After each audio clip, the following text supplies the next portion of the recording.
Bharatiya Janata party लोकतंत्र के लिए एक बहुत बड़ा खतरा बन चुकी है। देश भर में विपक्षी जितनी भी सरकारें हैं उनको अस्थिर करना या उन अफवाहें फैलाकर उनको बदनाम करना, इतनी बड़ी साजिश भारतीय जनता पार्टी की तरफ से होती है। और जिस तरह से मीडिया ट्रायल किया जाता है पूरे देश भर में, ऐसा माहौल तैयार किया जाता है, ये भी लोगों के सामने है। बिहार में आज बाढ़ की परिस्थिति है, कोरोना से बिहार ग्रस्त है और बिहार में जेडीयू और भारतीय जनता पार्टी की सरकार पूरी तरह से हाथ ऊपर उठा चुकी है।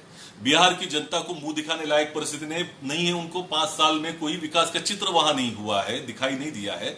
और इसी वजह से अब सुशांत सिंह की जो मृत्यु है इसकी राजनीति की जा रही है। लोगों का ध्यान बटाने के लिए इसका उपयोग किया जा रहा है। इतने ऊंचे स्तर तक भारतीय जनता पार्टी जा सकती है, ये देश की जनता देख रही है, बिहार की जनता भी देख रही है। जहां तक बात है सुशांत सिंह की मृत्यु की, एक व्यक्ति विशेष की बात अभी नहीं रही।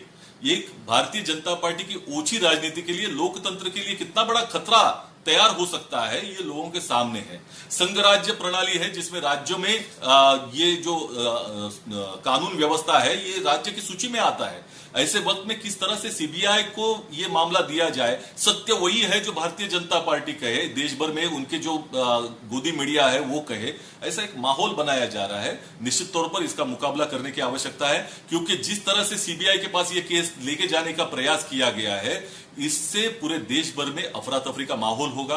संघ राज्य व्यवस्था पूरी तरह से खतरे में आएगी। लोकतंत्र के लिए बहुत बड़ा खतरा बन चुका है। इसलिए महाराष्ट्र सरकार का अधिकारों का रक्षण और लोकतंत्र का रक्षण अब एक बात हो चुकी है। और इसी वजह से महाराष्ट्र की सरकार हो, कांग्रेस पार्टी महाराष्ट्र की हो, राष्ट्रवादी कांग्रेस पार्टी हो, शिवसेना हो, ये डटकर मुकाबला भारतीय जनता पार्टी की षड्यंत्र का करेगी।